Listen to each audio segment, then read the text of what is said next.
Recent ASIC data looks grim as more Australian firms fail.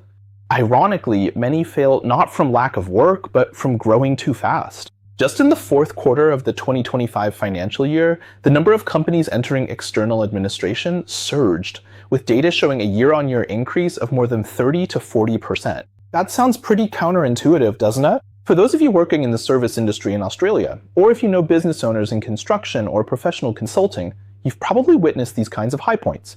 Maybe you've seen someone or experienced it yourself who just landed a couple of big contracts and suddenly there's hundreds of thousands in cash flow in the account.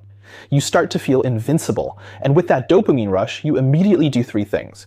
Either sign a better, more expensive office in a higher building, or hire even more well-paid employees. And third, of course, is upgrading to a more impressive luxury car. You see, according to ASIC, the main reason businesses go under is cash flow problems. In Australia, with its three high costs, high labor, high compliance costs, and high taxes, these three actions are often the beginning of your nightmare. Once you sign that contract, the rent is set in stone, and you can't skip out on a single cent of your employees' superannuation, workers' compensation, or annual leave. Not a single one can be left out. Not a single cent can be missed. But big orders eventually end. The busy season will pass, and you need to take a break and have some time off too, right? If the market so much as sneezes next month, or if your clients delay their payments, especially in construction, where clients often pay a week late, these skyrocketing fixed costs can instantly break your cash flow. That's why so many business owners, even after making their first pot of gold, keep doubling down and end up dying in the pit.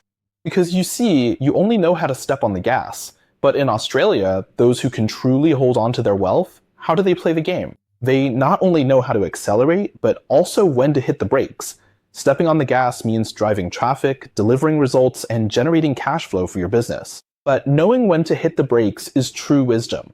That means cutting your expenses and using your profits to buy passive assets that have nothing to do with your business, but can increase your value in the second half of your life. For example, if you're in the renovation business, don't always think about buying a new pickup truck with your earnings. Instead, buy a property that can generate rental income, renovate it, rent it out, right? Or you could build a grainy flat behind your own house to increase your cash flow. That way, even if you can't get any jobs or you want to take a break, or if you get sick or hurt your back, the rental income can still cover your family's daily expenses. Plus, the appreciation of the property might even match or surpass what you make from your business. If you work in consulting, after you make money, don't focus on expanding your team. Instead, invest in some high dividend blue chip stocks or ETFs. There's another point you'll notice. Why do I suggest you buy assets that are different from your business? Because your business is active income. If you stop working, the income stops. And in Australia, labor costs are high and extremely fragile, right? If someone gets sick or decides to leave, but the assets you own provide you with passive after-tax income,